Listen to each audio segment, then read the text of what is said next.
Ketemu dengan komunitas, sebenarnya saya kepingin lebih banyak ingin mendengarkan apa sebenarnya yang terjadi, dirasakan, dan bagaimana kemudian perubahan itu atau perbaikan itu mesti kita lakukan. Dan inilah forum yang menurut saya sangat penting karena Ijmi tadi sudah disampaikan, salah satu ciri intelektual adalah kita berintegritas, kita mesti jujur. Meskipun itu pahit harus diceritakan, meskipun itu gagal harus diceritakan. Lalu bagaimana menjadi manis dan berhasil, itulah proses intelektualitas yang kemudian harus. Semua tidak ada yang tahu apa perintah konstitusi bagaimana kita memanfaatkan sumber daya alam kita dari pasal 33 ayat 3. Lanjut. Maka kalau kita berangkat dalam lingkungan kita serius, dan kemudian banyak orang yang protes, apakah ekonomi kita cukup bisa memberikan keberlanjutan dalam pembangunan, cukup hijau, yang di laut cukup biru, atau sebenarnya hitam dan rusak. Kalau saya ketemu dengan anak muda, boleh dikelompokkan dia milenial, boleh dikelompokkan dia Gen Z, ternyata tingkat kepedulian mereka kepada isu lingkungan, isu demokrasi, isu hak asasi luar biasa. Dan ekspresinya pun kadang-kadang berbeda dengan apa yang kita bayangkan. Maka ketika kita bicara konsep-konsep besar, mereka hanya ingin mengatakan, apakah saya sebagai skaters bisa mendapatkan ruang? Baju saya ini Bapak Ibu dibuatkan oleh anak-anak Gen Z yang punya startup fashion. Apa dek, apa bro problemmu, dia sampaikan dengan sangat gampang. Saya tidak bisa mengakses keuangan dan kredit. Lalu apa problemmu?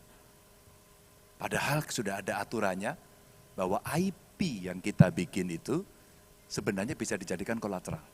Pertanyaannya, kenapa aturan ada, perbankan nggak mau mengeksekusi? Kami bicara kemarin dan melihat apa yang terjadi, karya-karya anak muda bangsa ini dahsyat sekali. Saya ambil satu contoh fashion saja. Ada alas kaki, ada baju, ada desain. Ada juga kemarin yang menceritakan bahwa dia modif kendaraan bermotor. Dan hari ini dia terbentur kepada aturan regulasi yang sangat rigid, kemudian dia tidak bisa berkembang. Contoh kecil diberikan, dia memodifikasi motor agak kuno, mobil. Mesinnya diganti, desainnya diganti, body kitsnya dibikin bagus banget, tapi tidak bisa dipakai, tidak bisa dijalankan. Karena apa? Nomor rangka, nomor mesin berbeda. Dan kita tidak ada solusi untuk itu. Kita melarang. Apa yang terjadi Bapak Ibu? Mobil itu dibeli oleh orang asing. Kira-kira dia bangun itu habis katanya sekitar 700 sampai 800 juta. Kemudian dibeli oleh orang asing kurang lebih sekitar 6 miliar. Dan kemudian dibawa ke luar negeri. Di luar negeri karena orang Indonesia sangat kaya, pikniknya ke luar negeri. Melihat mobil itu dan dia tawar dibeli. Kira-kira dibeli 15 miliar dan dibawa ke Indonesia. Bapak Ibu, kita lupa, kita tidak mengingat bahwa anak-anak muda kita punya kreativitas yang hebat. Tapi regulasi tidak mau mengcover itu. Konyol. Nah, saya mau cerita ini, saya mau cerita dari Blue dulu. Karena di Makassar ini pelautnya the best, yang mengarungi dunia. Ini salah satunya adalah pelaut dari Makassar, sampai ke Afrika Selatan, sampai ke Australia ya. Itu cerita yang tidak bisa dilawan.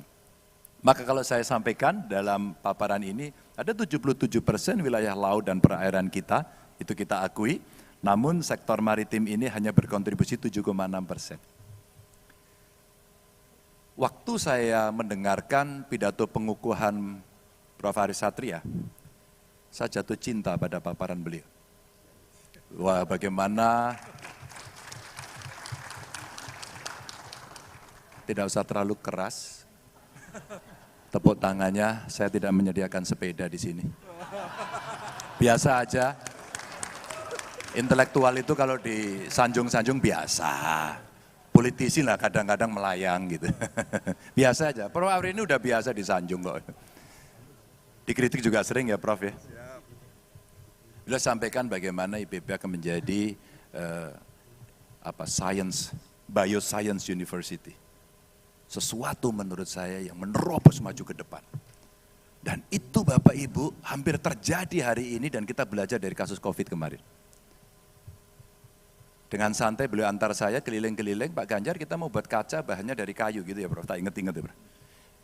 Hampir-hampir para penelitinya putus asa tapi dia bilang ini tantangan gitu. Itu yang saya suka. Bahwa kita tidak berhenti pada saat kita lelah. Tapi kita akan berhenti pada saat kita berhasil. Bukan karena kelelahan yang membuat kita berhenti. Tapi achievement motivation sampai pada titik tertentu agar kita bisa maju. Nah ini salah satu contoh dari 77% dan 7,6%. Tentu ilmuwan, teman-teman HMI pasti punya gambaran ini. Bapak Ibu nggak usah mendebat saya. Yang saya butuhkan adalah apa kira-kira kontribusi HMI ketika nanti bertemu dengan 3 capres dan yang pertama adalah saya dan saya akan melamar Anda untuk terlibat dan memberikan itu kepada saya. Yang kedua saya cerita saja, maaf dengan segala hormat saya. IUU, fishing, illegal, unregulated, unreported. Kita itu ranking 20 dari 152 negara. Padahal sebagian besar kita laut loh. Ini masa depan. Dan kemudian kalau kita lihat, yang miskin ada di pantai. Kayaknya kita harus mengaku bersama-sama. Yuk kita ngaku yuk. Kita tobat bersama-sama, kita salah. Mari. Gak usah berdebat, faktanya itu. Dan itu adalah data-data yang bisa kita tampilkan.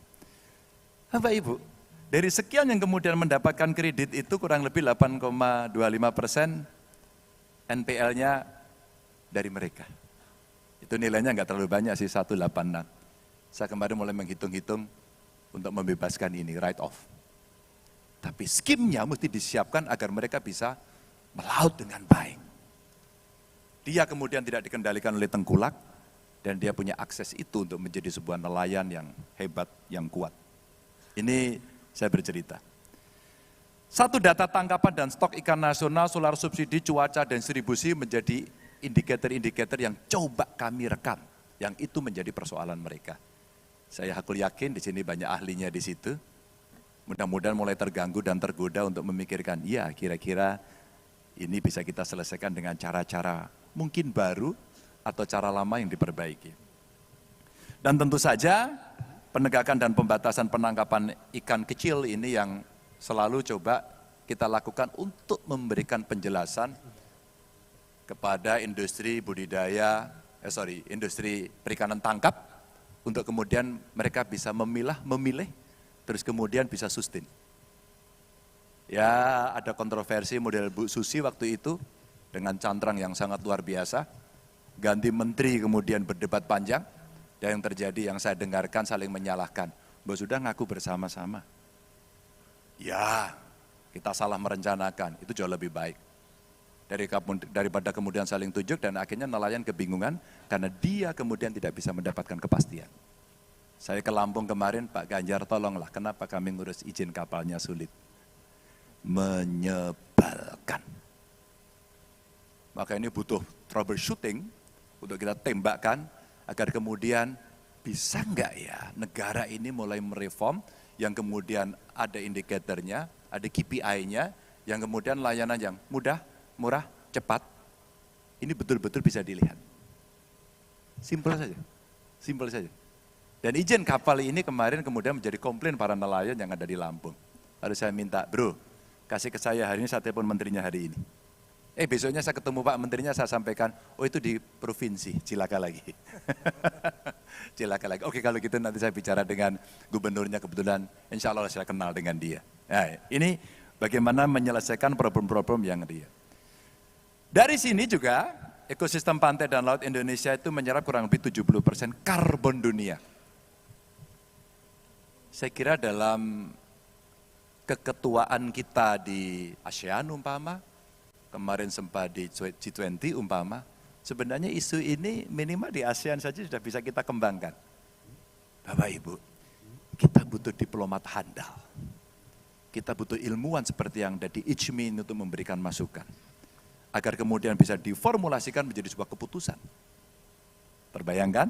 Kalau kemudian carbon trading ini betul-betul kita bisa lakukan, rasanya yang mengatakan lahan saya, laut saya tidak bisa kita eksploitasi karena berbagai regulasi, coba kalau kemudian kita konservasi, tapi punya nilai. Salah satunya apa? Carbon trading. Dan maaf, ini belum ada blueprint untuk blue carbon credit. Perdebatannya masih cukup panjang. Besok di COP yang ada di Uni Emirat Arab, saya kira akan banyak negara saling menagih. Apakah kita serius menjalankan ekonomi hijau, ekonomi biru yang akan berjalan? Lahan gambut kita punya, mangrove kita punya, dan pilihan politiknya adalah yang mana boleh kita konservasi dan wajib, dan yang mana kemudian boleh kita eksploitasi. Jangan sampai salah lagi, datanya sudah ada. Dan kalau ini kita lakukan Bapak Ibu, potensi dari blue carbon credit itu pernah ada yang menghitung ya, dari SIDES ini 2021, 3.540 triliun. Wow, wow. Kalau angka ini betul-betul kita bisa mulai siapkan dengan baik, rasa-rasanya nanti di akhir saya sampaikan, APBN kita tidak cukup dengan 3.000 triliun. Mesti ada peningkatan yang progresif. Dari ICMI yang ekonom, yang ahli penerimaan negara, yang ahli pendapatan, kami sangat-sangat senang kalau bisa mendapatkan itu dari Bapak Ibu. Dan tentu peningkatan kemudahan dan konektivitas akses objek wisata dari si Blue, wisata konservasi dan kearifan lokal. Sehingga ada satu cerita, apakah di remote area dengan pemandangan destinasi yang indah itu harus dimodernisasi dengan segala teknologi dan pembangunan yang beton full. Saya di Bali kemarin menyampaikan, Pak saya di Karangasem Pak, kami nggak suka beton. Tapi kalau kami buat yang tradisional nggak laku. Bukan nggak laku, mungkin secara manajerial kurang, secara promosi kurang. Karena banyak turis ingin membeli destinasi judulnya membeli sepi, membeli kesunyian. Bahkan yang tidak ada listrik pun sekarang dicari. Yang tidak perlu televisi. Dia hanya butuh mendengar ketenangan, suara jangkrik, suara burung, atau suara gelombang laut.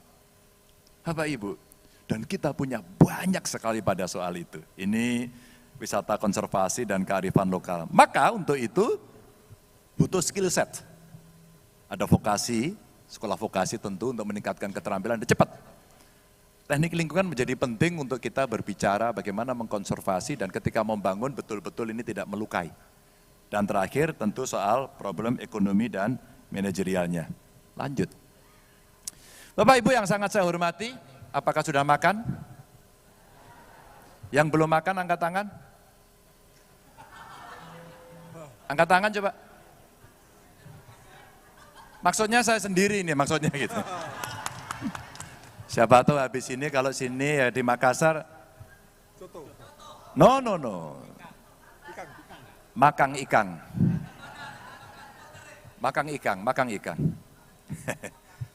Tuh kan saya jadi lupa ini. Gara-gara makang ikang gitu ya. Bapak Ibu, karena ini ICMI maka kita sudah diingatkan kok. Yang bikin kerusakan itu kita. Dan kita adalah pemerintah. Dan kita adalah para pelaku. Dan kita adalah yang menyemakati. Maka mitigasinya seperti apa agar tidak rusak. Dan diingatkan itu. Sudah diingatkan.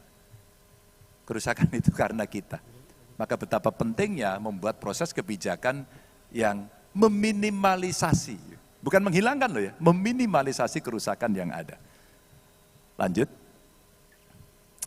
Bapak Ibu yang sangat saya hormati, saya mencoba membanding-bandingkan dengan tim saya. Coba dihitung dong, diukur dong. Angka-angkanya kira-kira berapa?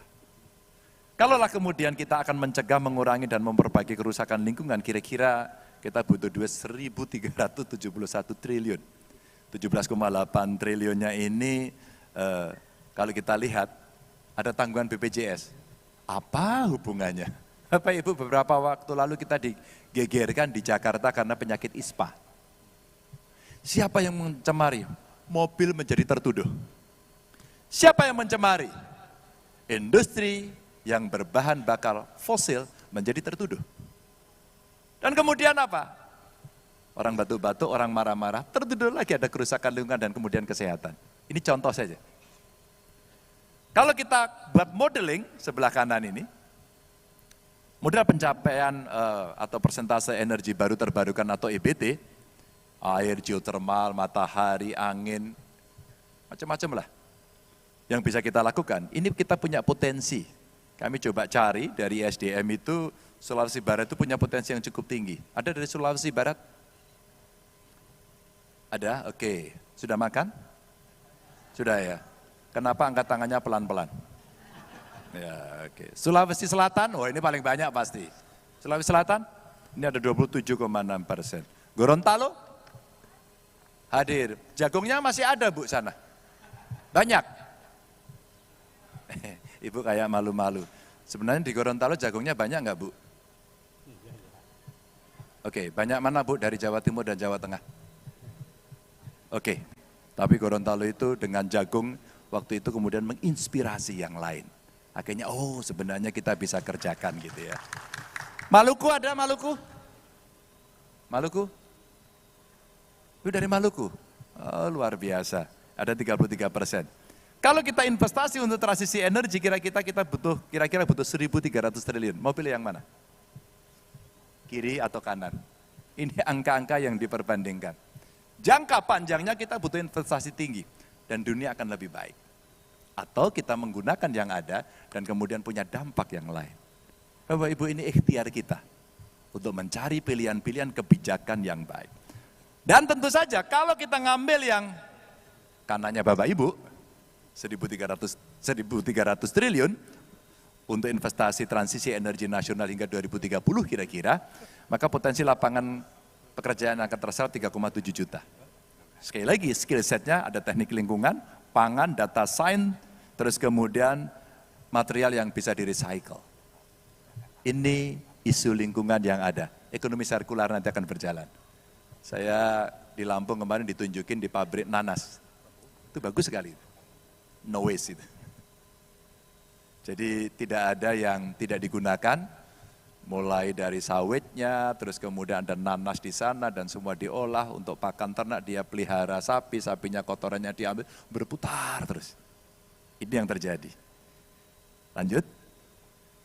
Maka Bapak Ibu yang sangat saya hormati, kita akan beranjak pada berikutnya. Itu problem kira-kira kalau kita ingin membangun dengan dua isu, ekonomi hijau dan ekonomi biru. Tapi kita butuh manusia unggul Bapak Ibu. Semua bicara bonus demografi, rasanya kita merasa, dapat kita. Bonus demografi, unggul, hebat, produktif. Itu kalau terjadi dan sistem pendidikannya benar. Kalau tidak maka akan menjadi malapetaka demografi. Contohnya ada di beberapa negara seperti Amerika Latin dan sebagainya.